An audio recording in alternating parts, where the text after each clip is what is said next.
Hello friends, आपका मेरे channel में स्वागत है। तो आज हम एक नया टॉपिक पढ़ने वाले जो कि है the holistic marketing concept. Holistic marketing concept, ठीक है, थोड़ा बड़ा टॉपिक है,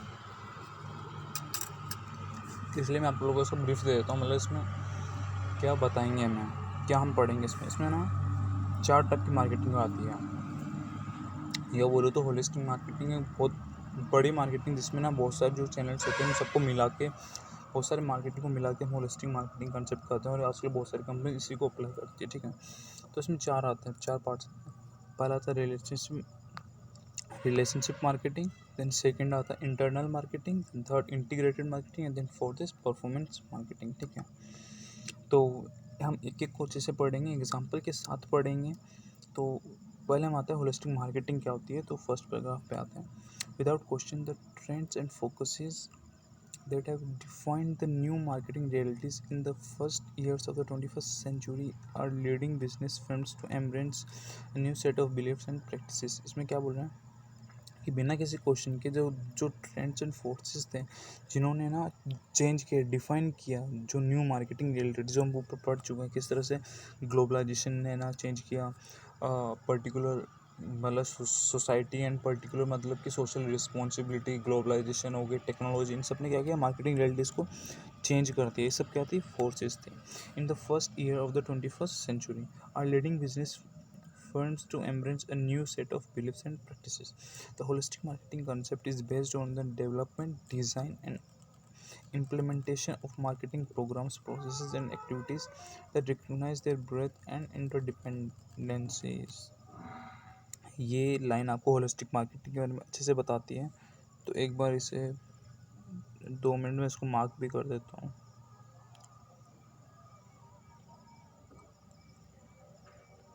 ठीक है। तो इसमें क्या बोलना चाहते हैं, जो होलिस्टिक मार्केटिंग कंसेप्ट है वो किस पे बेस्ड है, पर्टिकुलर हम प्रोडक्ट को लेके चलते हैं, पर्टिकुलर प्रोडक्ट को ऑन द डेवलपमेंट की, उस प्रोडक्ट को कैसे डेवलप करना, उसकी डिज़ाइन कैसे होनी चाहिए, then and implementation of marketing programs. जो मार्केटिंग प्रोग्राम्स होते हैं उनको अच्छे से इम्प्लीमेंट करना, प्रोसेसेस हो गए, एक्टिविटीज़ हो गई, that recognize their breath and independencies, मतलब कि उस पर्टिकुलर प्रोडक्ट की पर्टिकुलर डेप्थ को डिफाइन करना, ठीक है। Holistic marketing acknowledges that everything matters in marketing and that's a broad integrated perspective is often necessary। Holistic marketing हमें क्या बताने की कोशिश करता है कि ना, जो मार्केटिंग होता है ना उसमें हर एक चीज़ बहुत ज़्यादा नेसेसरी, हर एक पार्ट, हर एक कंपनी का ना पार्ट बहुत ज़्यादा नेसेसरी रोल प्ले करता है। हर एक चीज़ जो कंपनी के, अगर कंपनी का नाम, अगर कंपनी उस पर्टिकुलर चीज़ में अगर पर्टिकुलर जुड़ भी रही है ना, तो पर्टिकुलर वो चीज़ बहुत ज़्यादा ज़रूरी हो जाती है हमारी मार्केटिंग में। And that a broad integrated perspective is often necessary. और है ना, क्या चीज़ नेसेसरी होती है ज़्यादातर होलिस्टिक मार्केटिंग के लिए, एक ब्रॉड एंड इंटीग्रेटेड पर्सपेक्टिव होना बहुत ज़्यादा ज़रूरी है। देन नेक्स्ट पे आते हैं, होलिस्टिक मार्केटिंग दिस दस recognises and reconciles the scope and complexities of marketing activities। अगर हम इसको अच्छे से पढ़ते हैं, होलिस्टिक मार्केटिंग को समझते हैं, तो हमें क्या पता चलता है कि होलिस्टिक मार्केटिंग है वो बहुत ज़्यादा ना एक कॉम्प्लेक्स मार्केटिंग के, मतलब बहुत ज़्यादा कॉम्प्लेक्सिटीज़ होती हैं उस मार्केटिंग एक्टिविटीज़ के अंदर, अगर हम होलिस्टिक मार्केटिंग के थ्रू चलते हैं तो, ठीक है। Then figure 1.4 provides a systematic overview of 4 broad components characteristics holistic marketing। मतलब कि फिगर जो 1.4, अभी मैं वहाँ पे जाऊँगा तो हमें 4, जो मैंने आपको बताया था 4 तरह की होलिस्टिक मार्केटिंग होती है। First relationship marketing, integrated marketing, internal marketing, performance marketing. Will examine this major themes throughout this book. And जो हम इन्हीं चारों के हिसाब से हम पूरे ना आगे आगे प्रोसेस में, आगे इस पूरे बुक में पढ़ने वाले इन चारों प्रोसेस को लेकर।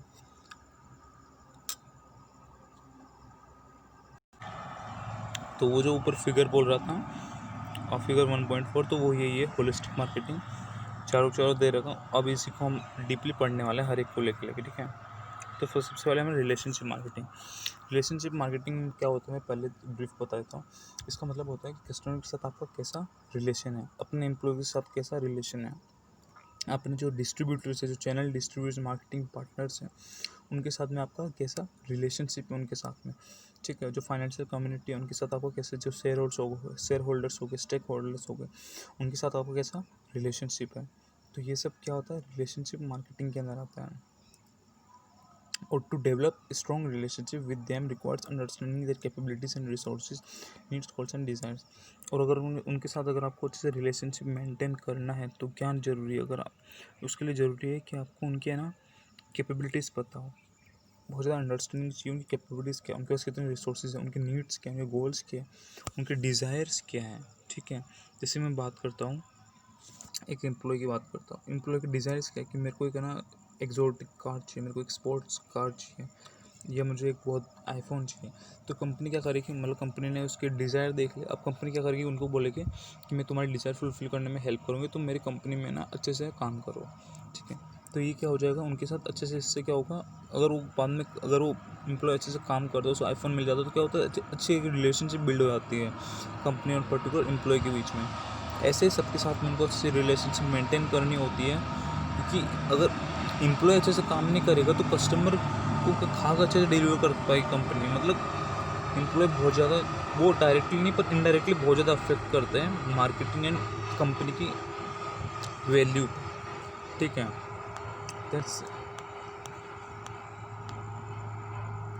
The ultimate outcome of relationship marketing is a unique company asset called a marketing network. और इस मार्केटिंग रिलेशनशिप मार्केटिंग का फ़ायदा क्या होता है कि आखिर में एक ऐसा यूनिक कंपनी एसेट होता है जो कि इसको हम बोलते हैं मार्केटिंग नेटवर्क, वो जाके बिल्ड हो जाता है कंपनी के अंदर। ठीक है, यह कंपनी के लिए consisting of the company and its supporting stakeholders, customer, employees, suppliers, distributor और retailers and others, से सब बता दिया, with whom it has built mutually profitable business relationship। इनके साथ में इसने क्या करा, एक profitable relationship build कर लिया। ठीक है, the operating principle is simple: build an effective network of relationship with key stakeholders and profitable flow। मतलब कि जो इसका ऑपरेटिंग प्रिंसिपल है, बहुत बहुत आसान सा है, बहुत इफेक्टिव है। क्या करना है, बस जो स्टेक होल्डर्स उनके साथ अच्छे से रिलेशनशिप बिल्ड करना है। रिलेशनशिप कैसे बिल्ड कर सकते हो स्टेक होल्डर्स के साथ में, अगर आप अपनी कंपनी को अच्छे से प्रॉफिट दे पा रहे हो तो क्या होगा, स्टेक होल्डर को अच्छा प्रॉफिट मिलेगा, तो क्या होगा, धीरे धीरे स्टेक होल्डर भी खुश होता जाएगा और धीरे धीरे दोनों की रिलेशनशिप बढ़ती जाएगी। और इससे क्या होगा, जो स्टेक होल्डर पर्टिकुलर और ज़्यादा अपने रुपये लगाएगा पर्टिकुलर कंपनी में, इससे क्या होगा, प्रॉफिट धीरे धीरे और फ्लो होने लग जाएगा। ठीक है, thus more companies are choosing to own brands rather than physical asset, and they are subcontracting activities to firms that can do them better and more cheaply while retaining core activities at home। इसने क्या करा है, जो companies है वो आजकल क्या company choose क्या कर रही है, आजकल ब्रांड चूज़ करती है रेदर देन फिजिकल एसेट। मतलब कि कंपनी ना आजकल क्या ब्रांड चूज़ करेगी, ना कि वो बड़ी बड़ी बिल्डिंग्स, बहुत बड़ा सा ऑफिस हो गया, ये सब चूज़ करने में ब्रांड, क्योंकि ब्रांड की एक वैल्यू होती है। जैसे मैकडोनल्ड्स की बात करें, मैकडोनल्ड्स से क्या कर रहा है, वो फ्रेंचाइजी बिजनेस पे चलती है। ठीक है, उसकी स्टोर्स बहुत कम है, तो क्या होता है, अगर आज के दिन अगर हर जो अर्थ पे हर जगह फ्लड आ जाए, छोटा सा फ्लड है लेकिन मैकडोनल्ड्स सारे सारे स्टोर्स बर्बाद हो जाए, लेकिन अगर मैकडोनल्ड्स में अगले दिन वापस है ना फ्रेंचाइजीज के लिए स्टेक होल्डर से रुपये, शेयर होल्डर से, इन्वेस्टर से रुपये मांगने जाएगी ना वापस वो सारे स्टोर बिल्ड करने, तो एक साल में उतने स्टोर वापस वो बिल्ड कर लेगी। क्यों? क्योंकि एक भरोसा, एक ब्रांड बिल्ड हो चुकी है उनकी। तो क्या बोल रहा है, कंपनी आजकल है ना ब्रांड पे ना, ब्रांड को देखती है, ना कि फिजिकल एसेट को देखती है। ठीक है, then companies are also shaping separate offer services and messages to individual customers based on information about their past transaction, demographic, physiographic and media and distribution preferences। मतलब कि कंपनीज कस्टमर के साथ अच्छे से रिलेशनशिप कैसे बिल्ड कर रही है कि उनको ना उनके डेमोग्राफिक, फिजियोग्राफिक के हिसाब से उनको अच्छे कूपन्स देना, अच्छी सर्विस ऑफर करना, उनको अच्छे ऑफर्स ऑफर करना उनको। तो उससे क्या हो रहा है, रिलेशनशिप बिल्ड कर रहे हैं कस्टमर के साथ। by focusing on the most profitable customers, products and channels, these firms hope to achieve profitable growth, capturing a larger share of each customer's expenditure by building high customer loyalty। ये भी important point है, इसलिए मैंने उसको mark कर रखा है। इसमें क्या बोला है, जो कंपनीज है वो फोकस कर रही है मोर प्रॉफिटेबल कस्टमर्स के ऊपर, मोर प्रॉफिटेबल अपने प्रोडक्ट्स के ऊपर, मोर प्रॉफिटेबल चैनल्स के ऊपर, सो दैट वो होप कर रही है कि उनको इससे क्या होगा, ज़्यादा प्रॉफिटेबल ग्रोथ होगी। मतलब कि जैसे बोलते हैं कि अगर 100% कस्टमर्स है कंपनी में, तो उनमें से 20% कम कस्टमर ही होते हैं जो कि 80% प्रॉफिट को लेके आते हैं, बाकी 80 कस्टमर सिर्फ 20% प्रॉफिट को लेके आते हैं। तो कंपनीज को क्या करना है, 20% कस्टमर्स पे अच्छे से फोकस करना है, इनको इनकी हाई कस्टमर लॉयल्टी और बढ़ाने, ताकि प्रॉफिट क्या होगा, धीरे धीरे और इंक्रीज होगा। दे estimate individual customer lifetime value and design their market offering and prices to make a profit over the customer's lifetime। मतलब कि जो कंपनीज आजकल क्या कर रही है, वो एस्टिमेट करती है कस्टमर की लाइफ टाइम वैल्यू कितनी है हमारी कंपनी के लिए, इसकी लाइफ टाइम वैल्यू उस हिसाब से क्या करती है वो उनको ऑफरिंग प्रोवाइड करते हैं, उनको अच्छे से ऑफर प्रोवाइड करती है, उस हिसाब से उनको प्राइस प्रोवाइड करती हैं to make profit over the customers lifetime. इसका क्या होगा, अगर जैसे अमेज़ोन की बात करें, अमेज़ोन कुछ है ना $18 to $20 लगाता है पर्टिकुलर एक कस्टमर को रिटेन करने के लिए। शुरू में तो रुपये लगाएगा, लेकिन बाद में क्या करेगा, जो कस्टमर है वो क्या करेगा बाद में अपने ना, जैसे कि ना अमेज़ोन ने 1 साल तक उस कस्टमर को रिटेन करने के लिए मेहनत करी, 1 साल में क्या हुआ, वो कस्टमर अमेज़ोन से लॉयल हो गया। अब क्या होगा वो, जैसे उसकी उम्र 20 साल है तो क्या होगा, पूरी ज़िंदगी भर वो अमेज़ोन का यूज़ करेगा, मतलब कि लाइफ टाइम वैल्यू बहुत ज़्यादा बढ़ चुकी है इसकी वजह से। तो कंपनीज आजकल लाइफ टाइम वैल्यू पे फोकस करती है कस्टमर की, ना कि उसकी पर्टिकुलर एक प्रोडक्ट के लेने की वैल्यू तक ही रहती है, ठीक है। Marketing must skilfully conduct not only customer relationship management but partner relationship management. मतलब कि जो मार्केटिंग है उनको स्किलफुली ना सिर्फ कस्टमर के साथ रिलेशनशिप मैनेजमेंट नहीं करनी है, बल्कि ना जो पार्टनर है, जैसे कि ना शेयर होल्डर्स हो गए, चैनल्स हो गए, रिटेलर, उनके साथ भी अच्छे से रिलेशन मेंटेन करनी है। Companies are depending their partnering arrangements with key suppliers and distributors, seeing them as partners in delivering value to final customers so everybody benefit. इस पॉइंट में क्या बोला है कि जो कंपनीज क्या कर रही है, अपनी पार्टनरशिप डीपनिंग कर रही है, बहुत गहरी कर रही है कि सप्लायर के साथ में, क्योंकि इन डिस्ट्रीब्यूटर के साथ में, क्योंकि कंपनीज को पता चल गया कि जो पार्टनर्स है ये भी ना एक कंपनी को ना या कस्टमर को वैल्यू डिलीवर करने में एक मतलब कि एक मेन रोल प्ले करते हैं, इसलिए उनके साथ भी अच्छे रिलेशनशिप मेंटेन कर रखे हैं। उसके बाद में उन्होंने एक एग्जांपल दिया जो कि मैंने आपको पता है, एग्जांपल के साथ बताऊंगा आपको। तो first example, IBM is a business to business powerhouse that has learn the value of strong customer bonds. मतलब कि जो IBM है वो एक business to business powerhouse है, उन्होंने एक स्ट्रॉन्ग कस्टमर बॉन्ड को सीख लिया। कैसे, इसमें आते हैं उन्होंने क्या बताया। IBM में आपको बता देता हूँ क्या होती है। एक IBM कंपनी है जो कि पर्टिकुलर सॉफ्टवेयर और ये सब बनाती है, और उनको इसको 100 साल से ज़्यादा हो गया। बोल रहा था 2011 में उसने 100th सेंचुरी बनाई थी। और ये IBM में रिमार्केबल सर्वाइवर है कि अभी 2008 में रिसेशन आया था, उससे पहले भी ना बहुत सारे रिसेशन आ चुके हैं, पर फिर भी IBM ना मेंटेन रहे, कॉन्स्टेंट इम्प्रूव करते रहे, ठीक है, इन चैलेंजिंग। और ये एक टेक्नोलॉजी कंपनी है, फिर भी ना जैसे आपको पता बहुत ज़्यादा टेक्नोलॉजी चेंज हुआ था अभी 21st सेंचुरी में, फिर भी क्या करा इसने मेंटेन करा अपना पोजीशन।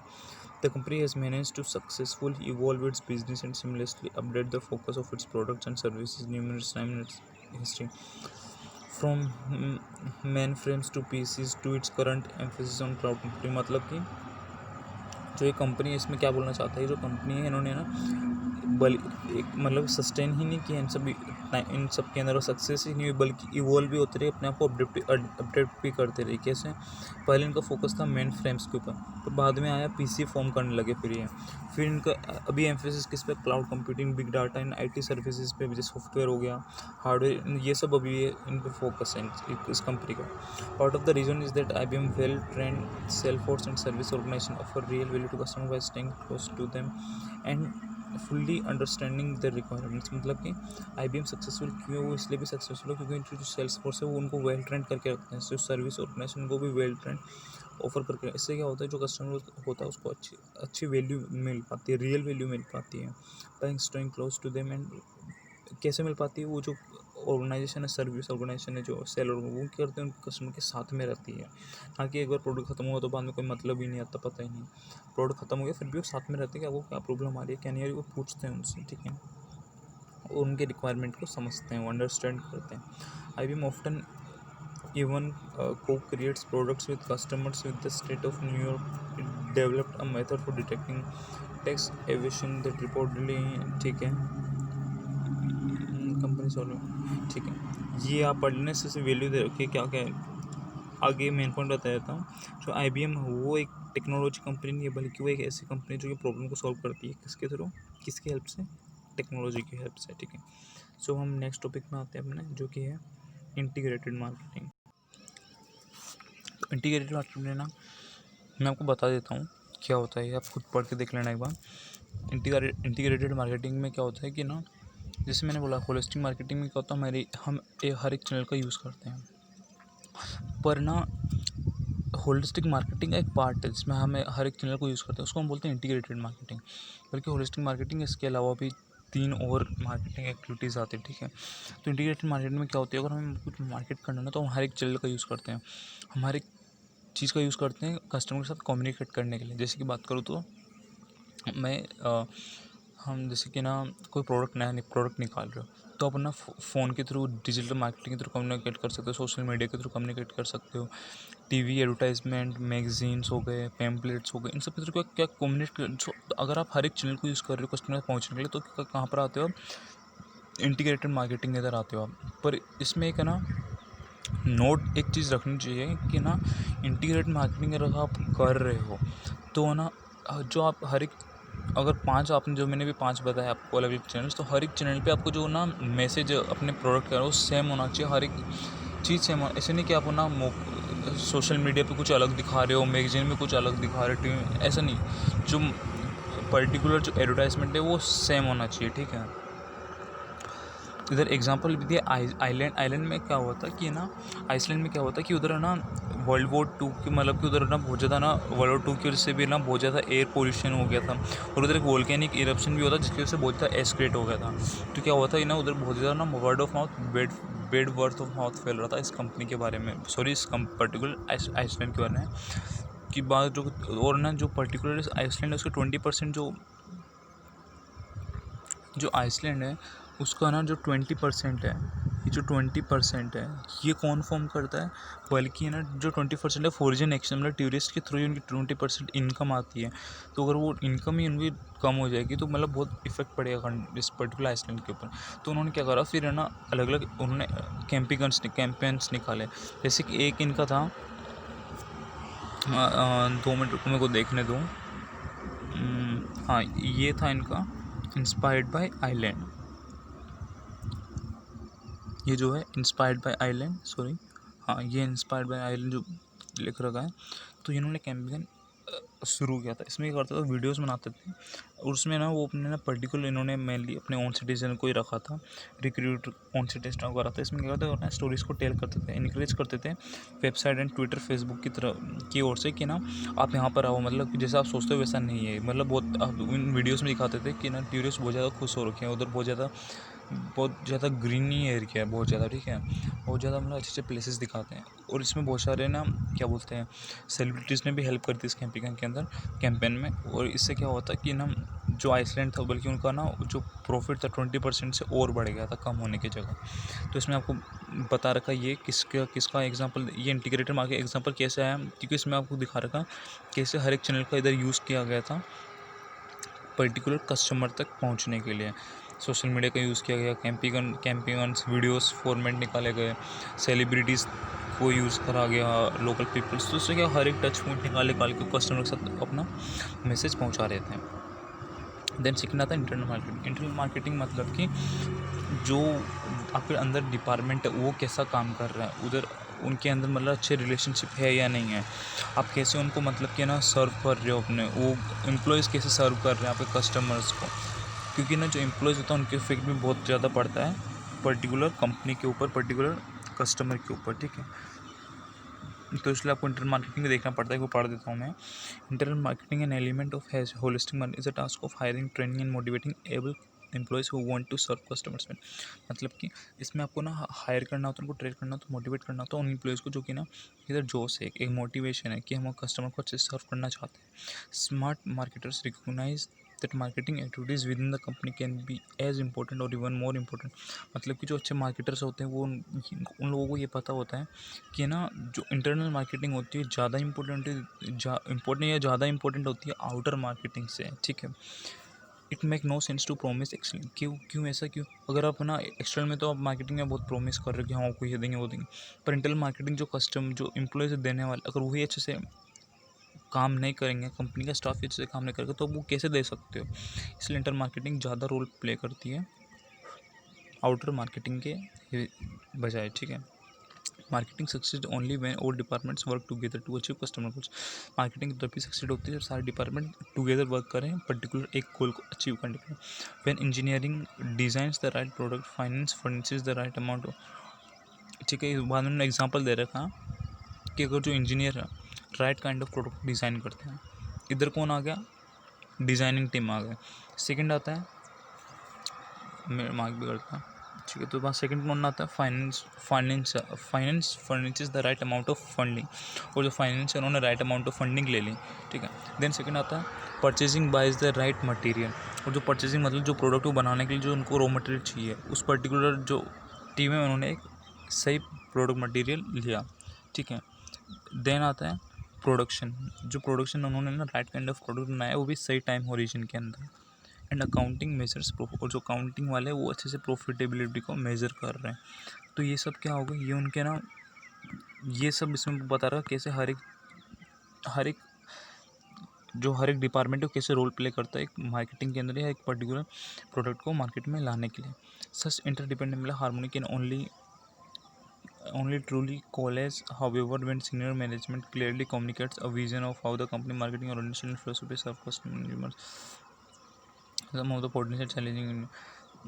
अब इसमें आगे ना, such interdepartmental harmony can only truly coalesce, मतलब ये तभी चल सकती है, मतलब चलती है मतलब हाउएवर कभी बल्कि when senior management clearly communicates a vision of how the कम, ये कब मतलब ये कब काम करता है, ये ऐसा हार्मोनी है जब जो ना सीनियर मैनेजमेंट है वो ना क्लियरली कम्युनिकेट करे अपने विज़न के बारे में, कंपनी के विज़न के बारे में, उनके गोल के बारे में, उनकी फ़िलोसफी के बारे में, कि फिर हम कस्टमर को कैसे सर्व करना चाहते हैं, ये सब जब डिस्कस करेंगे तभी ना उनका एक विज़न बन पाएगा पूरे डिपार्टमेंट का। और ना इसमें क्या क्या प्रॉब्लम्स आती है, हो क्या बोलते हैं इंटीग्रेटेड मार्केटिंग में, वो हम पढ़ लेते हैं। तो जो फर्स्ट आती है वो है the marketing vice of a major European airline wants. इसमें एक एग्जांपल दे रखा है कि ना एक मार्केट एयरलाइन का एक वाइस प्रेसिडेंट है, वो क्या चाहता है कि हमारे जो ना कस्टमर का ना वो हम बेटर फूड, उनको अच्छी क्लीनर केबिन्स दें, उनको बेटर ट्रेन केबिन क्रूज दें एंड लोअर फेयर्स रखें। बट क्या है, उससे कोई अथॉरिटी नहीं है इन सब मैटर्स के अंदर। कैसे अथॉरिटी नहीं है, क्योंकि जो है ना अच्छे फूड देने के लिए वो जो फूड डिपार्टमेंट क्या करता है, सस्ता फूड लंच कुछ लेता है ताकि हमें ज़्यादा से ज़्यादा प्रॉफिट हो। क्लीनर केबिन्स, जो कुछ सर्विस वाले जो क्लीन करते हैं वो कम से कम क्लीन करते हैं या कम क्वालिटी वाले प्रोडक्ट यूज़ करते हैं क्लीन करने के लिए ताकि उनको ज़्यादा प्रॉफिट हो। In better train cabin cruise, और जो क्रूज होते हैं कंपनी क्या करती है, एयरलाइंस क्या करती है, सस्ते वाले क्रूज लेते हैं ना कि ट्रेंड क्रूज लेते हैं। एंड लोअर फेयर्स, और जो फेयर्स है वो ना, और वो क्या करते हैं फेयर्स ज़्यादा से ज़्यादा रखते हैं ताकि प्रॉफिट भी ज़्यादा से ज़्यादा हो, ठीक है। तो पर क्या है कि वाइस प्रेसिडेंट के मार्केटिंग वाइस प्रेसिडेंट क्या है इन सबको चेंज करे, पर ये नहीं कर सकते, क्यों, क्योंकि ना जो वो डिपार्टमेंट ही अलग है, ठीक है। तो इसमें क्या हो गया, तो ठीक है, ठीक है, हाँ, because this department generally take a cost of और प्रोडक्शन ऑफ, क्यों, क्योंकि ये जो अलग अलग डिपार्टमेंट ये क्या करते हैं, ये कॉस्ट ये ना प्रोडक्शन पॉइंट ऑफ व्यू को देखते हैं, ठीक है। मतलब कि हमारी कॉस्ट कम से कम आएगी तो हमें प्रॉफिट ज़्यादा, तो इसमें क्या हो रहा है, कॉस्ट ऑफ पॉइंट व्यू देख रहे हो या प्रोडक्शन पॉइंट ऑफ व्यू देखते हैं कि अगर हम कम क्वालिटी रखेंगे तो हम ज़्यादा से ज़्यादा प्रोडक्शन कर पाएंगे, ठीक है। The vice president of marketing is stamped in his efforts to create an integrated marketing program। मतलब कि जो वाइस प्रेसिडेंट है, अब इसकी वजह से क्या हो गया, वाइस प्रेसिडेंट एक बंद सा हो गया कि अब वो ना ऐसा कुछ नहीं कर सकता कि ना इंटीग्रेटेड मार्केटिंग प्रोग्राम अपने कंपनी में लेके आ पाए। Internal marketing requires vertical alignment, और जो इंटरनल मार्केटिंग क्या चाहिए उसके अंदर, एक तो वर्टिकल अलाइनमेंट चाहिए सीनियर मैनेजमेंट की, और हॉरिजॉन्टल मार्केटिंग चाहिए अदर डिपार्टमेंट्स के with other departments, so everyone understand, appreciate and supports the marketing effort, ताकि हर कोई अंडरस्टैंड करे, अप्रिशिएट करे एंड सपोर्ट करे हर एक मार्केटिंग एफर्ट को। बाद में आता है परफॉर्मेंस मार्केटिंग में क्या होता है कि जितने भी आपने मार्केटिंग एफर्ट करे ऊपर, तो उन सबको ना उनका एक वैल्यू निकालना, उनका फाइनेंस करना कि हमने कितना रुपया लगाया, हमें कितना प्रॉफिट हुआ, ये सब किस में आता है, परफॉर्मेंस मार्केटिंग में आ जाता है कि हमने ना प्रोडक्ट इस दिन निकाला, अब हमें 1 महीना हो गया निकाले हुए, हमें अब कितना प्रॉफिट हुआ है, कितने फ़ोन बिके हैं, कि हम है ना नो लॉस नो प्रॉफिट के अंदर आए हैं या नहीं आए हैं। तो ये सब क्या होता है परफॉर्मेंस मार्केटिंग। देखना कि ना मैंने फेसबुक पेज चलाया, इंस्टाग्राम पेज चलाया, तो किस एड से ज़्यादा इंप्रेशंस आए, ठीक है, ज़्यादा एंगेजमेंट आए, कौन से प्लेटफॉर्म से ज़्यादा, तो ये सब किस में आता है, ये सब चेक करना किस में, ये सारी एनालिटिक्स चेक करना किस में आते हैं, परफॉर्मेंस मार्केटिंग के अंदर। इस हिसाब से क्या होगा, आप अगली बार जब इसको अप्लाई करोगे तो अगली बार आप ध्यान में रख के करोगे, आपको पता है कौन से चैनल से कौन ज़्यादा प्रॉफिट आता है कम से कम रुपए में। So that's all for today guys, I hope आपको समझ में आ गया होगा, तो ठीक है, बाय।